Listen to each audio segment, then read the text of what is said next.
Well, Prime Minister, it's been quite a 3 or 4 days here in London, and you've been a part of at least the last couple.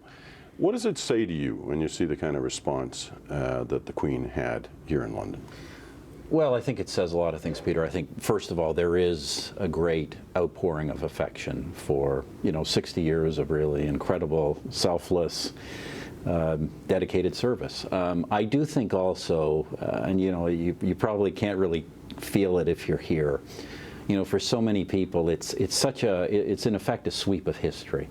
And for so many people, particularly in the British nation, it conjures up all kinds of emotions. So it's just been a tremendous outpouring, a great experience. I'd read about Sir Wilfrid Laurier here 115 years ago and what it was like, but you can't really get the feel till you're here and really see the crowds and the range of emotions that kind of they're expressing. And many of those emotions are tied directly to their feeling towards her. Absolutely. For obvious reasons. Absolutely. Does it say anything about the monarchy and the future of the monarchy, what we witness, or was it really all about her?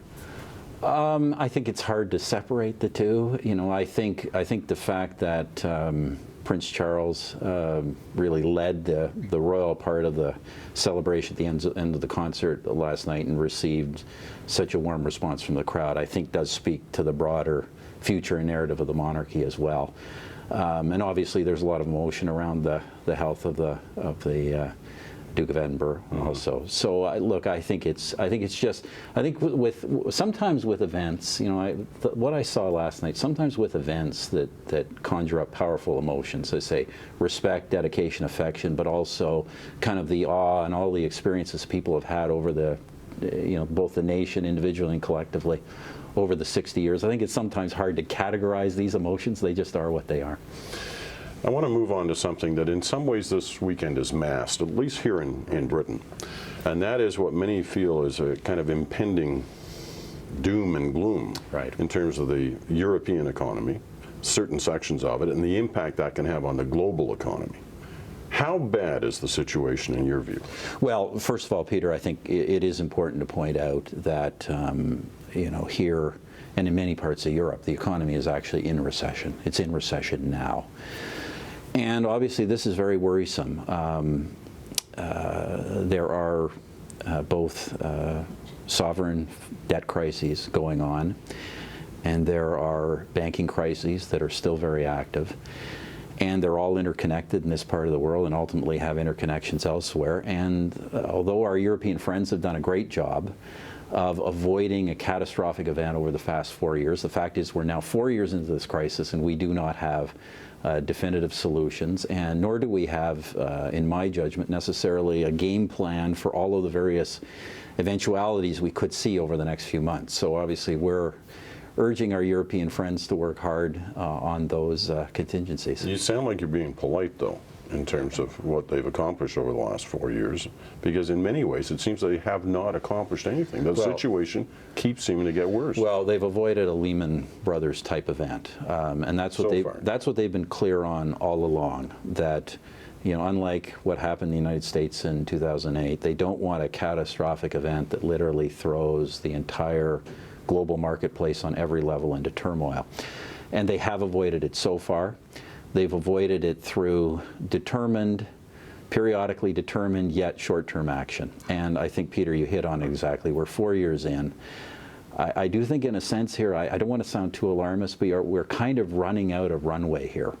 In terms of the structure of the Eurozone, in terms of addressing some of these problems, we do need to see the broader game plan. We just can't say, let's wait till the Greek election.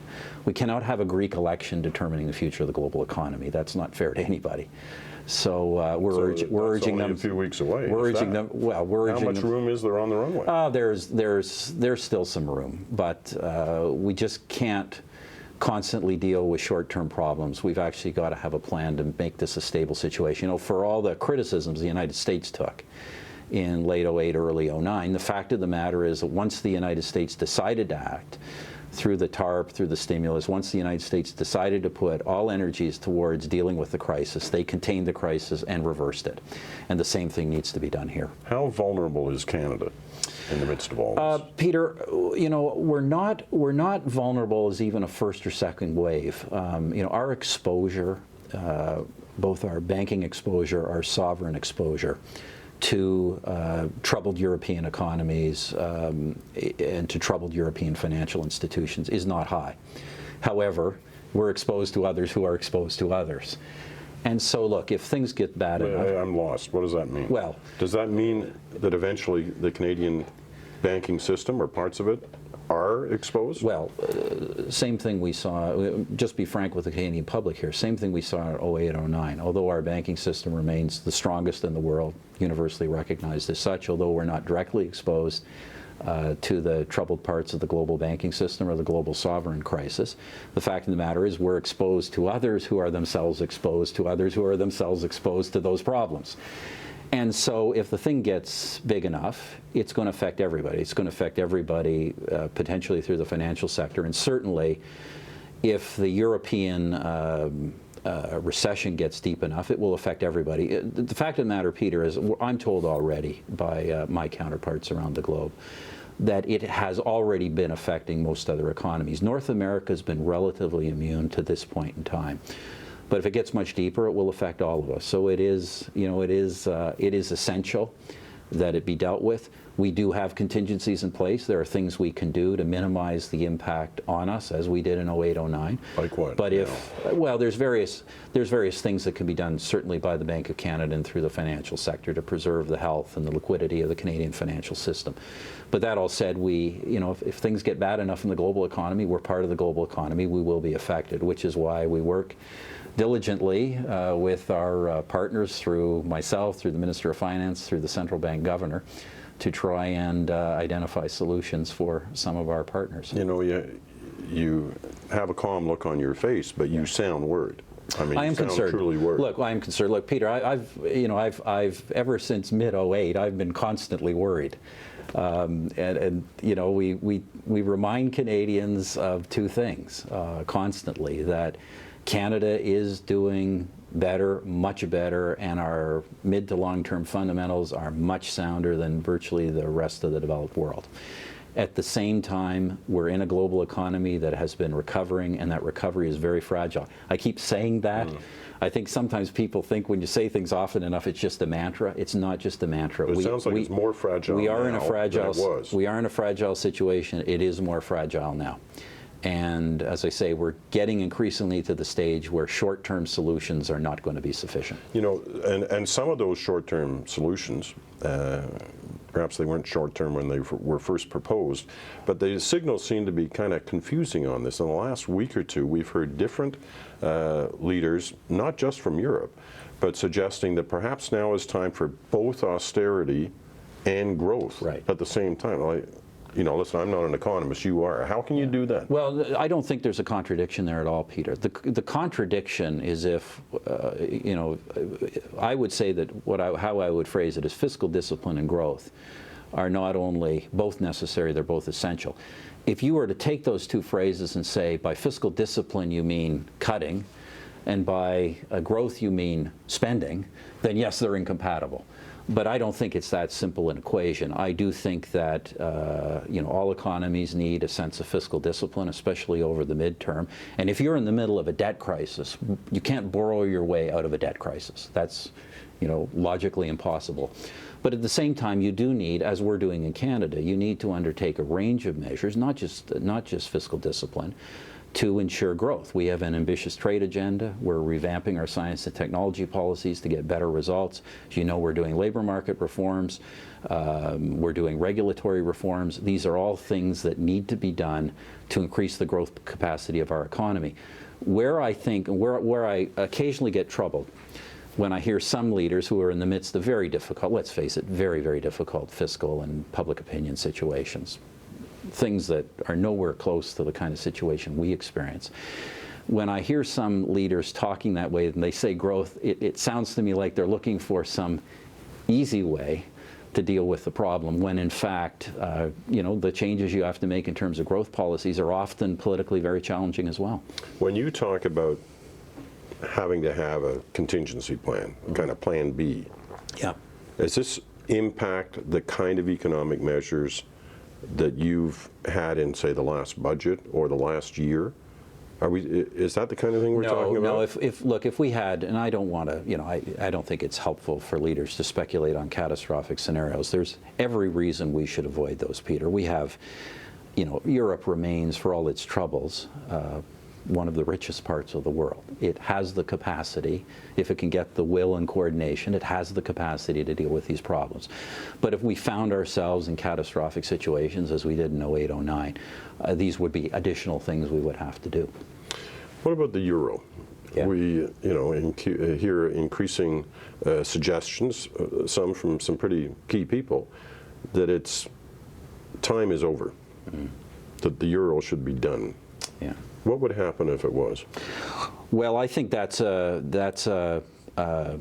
would be a very tough evaluation, one that I wouldn't share. I think the way I would put it, Peter, and I'm not trying to be diplomatic, I'm trying to be more nuanced and realistic. I think what has to happen is there has to be a serious examination of the shortcomings of the euro structure. Euro central institutions, whether it be fiscal policy, monetary policy, financial regulation, are simply not as robust as they are in a currency that has a national government behind it. And for whatever reasons, those things weren't felt necessary when the euro was conceived. But in a time of crisis, to sustain the euro, they have to do a much bigger job of integration than they've done to this point. The euro in its present form will change. Hopefully it will be changed because leaders recognize changes have to be made and act in concert to do that. Or the alternative will be it will come apart one country at a time, and that would be very bad for everybody. Why would it be very bad? Or not why would it be very bad, but how would it be very bad? Well, you can have the economists tell you the effects that has on speculation in bond markets and everything else, and the effects it has on the banking system. But if you were to have, if you have unplanned exits, these sorts of things, any big, as we saw with Lehman Brothers, any big, unplanned, major shock to the financial system is never a good thing. Last point on this, and it kind of brings it down to the level of those at home. Yeah. Now, I know you don't like, at least anymore, talking about what people should do in the markets, or even suggesting what they might consider. But you know as well as I do, there are a lot of people out there who've taken a beating with their RRSPs, which is a major concern, over these last 6 months. What should they do? Because every day brings these kind of stories and a discussion about how bad things could get, and contingency plans and plan Bs and this and that, and they all seem to have their impact on things as simple as Joe Blow's RRSP. Peter, in fact, I give the same advice I gave before. Which maybe I didn't express well at the time, but which is always to take the longer view. As Prime Minister, I'm not allowed to invest speculatively, and so I don't. But to the extent I advise people, as we do with the government, think about what you need to do in the long term to grow your portfolio.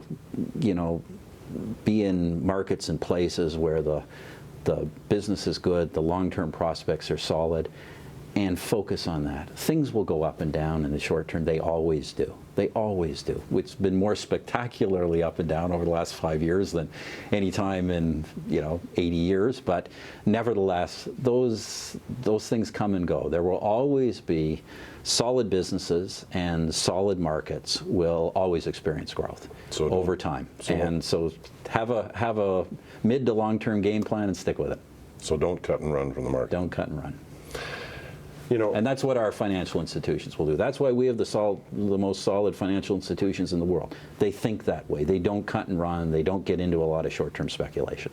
We're sitting here with Westminster in the background there, and there was a rather remarkable meeting in there last week where the former Prime Minister Tony Blair came in as part of the hacking scandal, trying to understand what was going on there in terms of relationships between politicians and media. And I found it remarkable. I've read it over a number of times, his testimony, because he basically said that to get his agenda through that place, he had to develop a close relationship with the media giants in this town. Okay. I mean, he made it sound, he didn't say it, but he made it sound like he had to suck up Right. to them Right. to get his agenda through. Right. Is that something peculiar to this place? Well, it can't be the same for me because I've never had that kind of relationship, and I'm still around after 6.5 years. What I would say is this, Peter. You know, the media is tremendously important, and it's important that for our government, as all governments, that we're able to communicate our story through the media. It doesn't mean the media necessarily balance of editorial opinion favors what you're doing, or that the opposition doesn't have its voice, but you have to be able to effectively communicate your story through the media. You have to be able to do more than that, in my judgment. I constantly tell my caucus and cabinet, it isn't sufficient in the internet age to communicate through the media. You really have to be able to do it on the ground, door by door, coffee shop by coffee shop, you know, shop floor by shop floor. You really have to do that as well. What I'm reading about the relationships here, you know, maybe it's been different under previous prime ministers, but I couldn't imagine that in Canada. And it's not that, you know, you or I don't know people in the media, or in your case, people in politics. But my sense is that there's a sense of distance as well, that I think is actually essential for both of our jobs. You know, we have to ultimately do what we believe is in the broader public interest, not just the interest of the media, which after all is only one segment of the Canadian economy. And you guys ultimately have to be able to deliver what you think is independent reporting. And so, Do you read it? No. Do you read Canadian reporting? No, very seldom. Seriously? Yeah. No, Peter. What I do is, you know, I ask my staff. My staff every day gives me a review of the headlines, a review of the major stories on television, just an overview. I want to get the view the public gets of media reporting, which is the public sees kind of the big picture. They don't get into every single editorial or every single, you know, it's every single reference of me, positive or negative. I don't need to know that stuff. I'd go crazy if I spend all my time obsessing on that kind of stuff. I need to know the big picture, what's the public hearing and seeing, and if to the extent they're able to communicate back, what are they saying? But other than that, you know, I need to be able to keep my head clear and focus on whether decisions are right or wrong. There was a time when you said that actually the media you watched was the American media. Find out what was going on. Yeah, to the extent, you know, to the extent, Peter, before I got into this world of being the Prime Minister of Canada, you know, I was a bit of a news junkie and a politics junkie. So to the extent I enjoy doing that, I'll now enjoy watching the U.S. presidential race and hearing it analyzed inside out. But I'm not interested in hearing myself analyzed inside out. I'm sure much of it is useful and insightful. But in the end, I'm not, you know, I'm not an objective judge on that kind of stuff. I have to do what we think is the right thing for the country. All right, Prime Minister, listen, thanks very much. Thanks for having me.